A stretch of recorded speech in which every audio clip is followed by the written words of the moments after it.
Fala, jovens, tá tudo belo? Bora começar mais um Tatu da Fruta Podcast, o podcast destinado a discutir fruticultura e assuntos relacionados. No episódio de hoje, jovem, nós vamos começar a falar um pouco sobre a adubação, jovem. Já estamos no terceiro episódio da nossa série sobre nutrição, adubação e fertilização. E hoje nós vamos falar um pouquinho mais de adubação. Nós já fizemos 2 episódios sobre nutrição, não encerramos o assunto nutrição. Em algum momento ali mais pra frente, eu vou voltar a falar de nutrição, porque vai casar melhor com os assuntos de fertilização do que eu falar isso agora, vocês terem de recordar uns 4, 5 episódios depois. Recordando os assuntos comentados, nós já conversamos sobre a diferença entre nutrição, adubação e fertilização, destrinchamos bem a diferença delas. Para quem ainda não escutou o episódio 40, no episódio 41 a gente já entrou mais a fundo na nutrição, comentou quais são os nutrientes essenciais da planta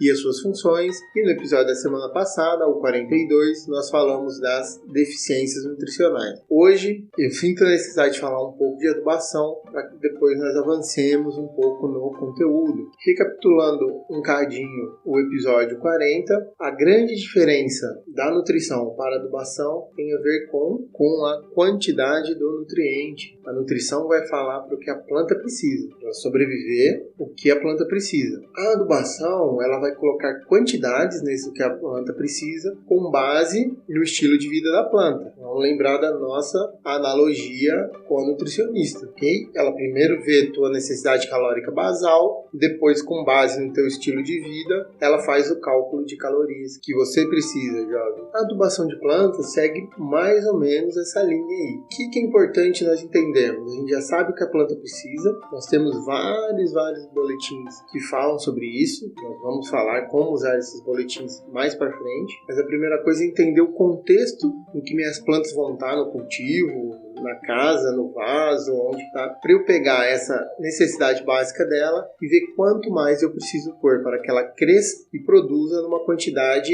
econômica, em alguns casos, ou que satisfaça quem está produzindo. Então, quais são os pontos que eu tenho de entender a mais em relação à minha frutífera que eu estou cultivando? Bom, em relação à espécie, lógico, né? Porque ela precisa, a nutrição vai dar todas as informações que ela tem. A cultivar, tá? Porque dentro das espécies, né? Dentro de uva, por exemplo, nós temos uvas para suco, uvas para mesa, né, para consumo, uvas para vinho, e isso muda muito a exigência. Apesar de tudo ser uva, são indivíduos diferentes e cada um vai ter uma nutrição específica e um viés de produção diferente, ok? Então eu preciso entender isso aí a adubação vai ajudar a nutrição a entender isso. Se são plantas enxertadas, como o exemplo que eu dei da uva, então se ela tem um porta-enxerto, o porta-enxerto muda a forma dessa planta absorver nutrientes. Quem manda é a cultivar copa, que está ali em cima. O cavaleiro, como alguns gostam de chamar, o enxerto. Okay? Então quem vai me dar a produção é a variedade copa. Só que eu tenho uma boca diferente dela ali na terra puxando esses nutrientes. Então o balanço nutricional, principalmente a forma de consumir esses nutrientes, vai mudar. Então eu tenho de fazer esse ajuste porque eu estou trabalhando com 2 plantas no espaço de uma. Outra coisa que afeta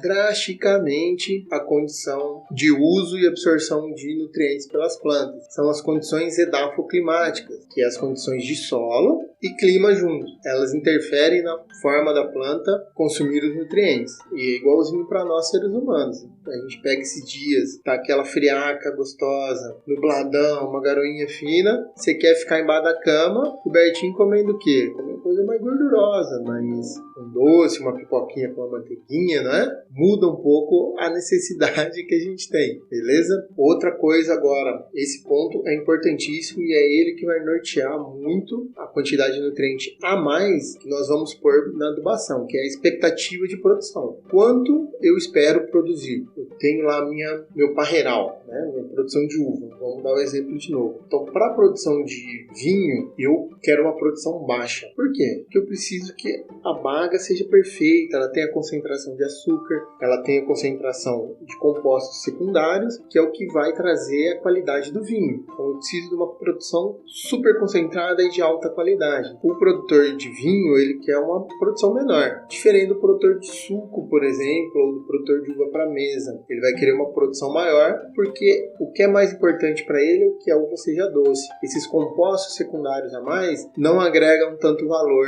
ao produto final dele, provavelmente vai ser uma uva in natura. Então a gente sai de uma produção de uva para vinho variando de 3 a 8 toneladas por hectare, para uma produção para suco, por exemplo, que a gente vai chegar entre 20 e 40 toneladas por hectare. Então é muito drástico o consumo de nutrientes e a forma que eu vou colocar. Beleza, jovem? É importante eu aprender a fazer expectativa de produção. Ela ajuda demais a gente aí. E o bacana de eu saber a expectativa de produção é que eu já tenho a quantidade de nutrientes exportada para a maior parte das frutíferas. Então tem vários pesquisadores que já fizeram esse trabalho e alguns vêm atualizando isso para as novas cultivares, que eles pegam assim, para tantas toneladas de uva quanto de nutriente eu exportei, ou seja, quantas essas toneladas consumiram de nutriente e eu levei embora para virar suco, para o tatu comer uva e assim por diante. Então eu já sei um pouco quanto de nutriente eu estou gastando ali e quanto eu estou levando fora. Então eu já sei quanto eu tenho de repor e colocar a mais para que eu tenha a produção X que eu estou esperando. Então isso é muito importante eu saber a expectativa de produção. Ela,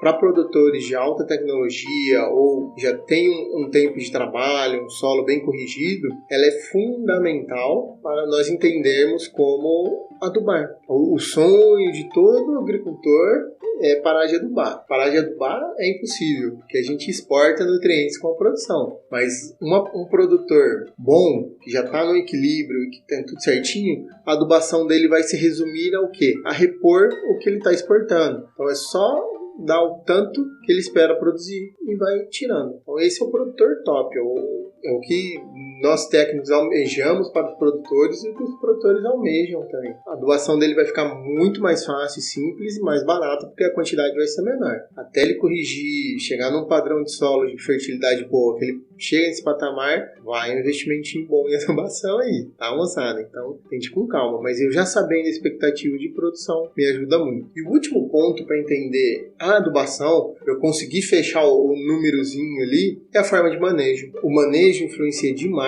no uso dos nutrientes. Se é um manejo com mais poda, ou é um manejo que eu favoreço a vegetação da planta, eu vou ter consumos de forma diferente. Vou ter necessidades de nutrientes diferentes por conta do manejo. O básico que a planta precisa não vai mudar. Só que se eu favoreço a planta para alguma condição, eu tenho de fornecer nutrientes a mais de uma forma diferente. Voltando, por exemplo, da uva. Tu tá muito focado em uva ultimamente. Nós conseguimos produzir uva fora de época. Ou produzir 2 safras no ano na mesma planta. Então, isso muda muito a forma da planta extrair nutriente, a forma dela repor nutriente. Então, nós precisamos entender esses pontos para definir a dose. E isso influencia totalmente de uma uva de manejo convencional, de produção convencional, entre aspas, né? Que eu vou ter a minha produção no final, início do ano, e depois ela tem todo o resto do ano para descansar, ou se eu vou produzir de 2 a 3 safras na mesma planta naquele ano agrícola. E isso vai influenciar drasticamente a forma de adubar. Tá ok, jovem? Então, esses são os pontos importantíssimos para que eu entenda a adubação. Eu preciso entender isso aí. Mas eu tenho certeza que tem uma ponta de interrogação absurda na cabeça sua, jovem. Legal, Tatu, espécie faz sentido, combinação de copa part-shirt também faz, porque são 2 plantas em uma, entre aspas, né? Então tem uma boca diferente para o que a planta precisa ali. Então vai mudar, vai variar. Condições de clima, legal, ok. A expectativa de produção faz sentido, o manejo também. Mas aí como que eu chego nesses números? Onde eu tenho essas informações? Então, nós temos vários trabalhos, trabalho do professor Malavolta, do professor William Natali, do professor Danilo Rosani, e aí eu vou parar de citar, senão eu vou esquecer os nomes, mas esses são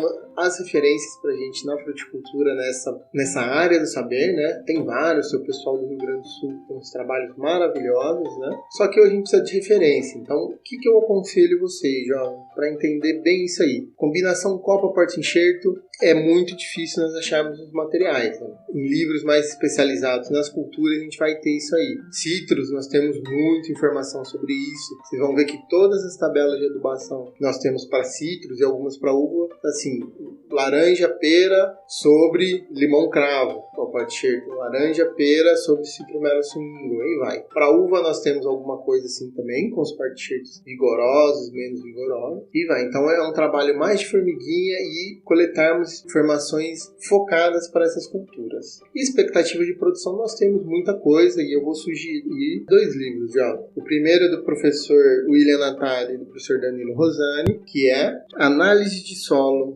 Folhas e Adubação de Frutíferas. É um livrinho bem enxuto, bem direto ao ponto, que tem todas as informações que nós precisamos saber sobre análise de solo, análise de folha e adubação de frutíferas. E o outro livro que nós temos, que é lá do pessoal do Rio Grande do Sul, que é Atualização sobre Calagem e Adubação de Frutíferas, de 2020. É um livro muito legal que eles fizeram uma compilação das normas e das recomendações de adubação de várias frutíferas aqui. Então, hoje, a parte de adubação, informações mais básicas, a gente começar a entender que a gente tem de olhar sobre o escopo da planta para conseguir adubar. No mais, uma boa Páscoa para todos, para a família de vocês também. E não esqueçam, aproveita a Páscoa aí para fazer um Tatuflix aí no Instagram, no TikTok, no Facebook, ok? Olhem os conteúdos do Tatu, divirtam-se, recomendem para os seus colegas, faça uma maratona do podcast também para estar escutando. E nessa maratona, vai lá no seu agregador e dá umas estrelinha pro Tatu, tá? Ajuda a avaliar, que ajuda o podcast a chegar muito mais longe e entender que o conteúdo é pertinente. Qualquer dúvida, aproveitem as redes sociais para estar perguntando. Se precisar também, manda um e-mail pro Tatu. Um abraço e até semana que vem.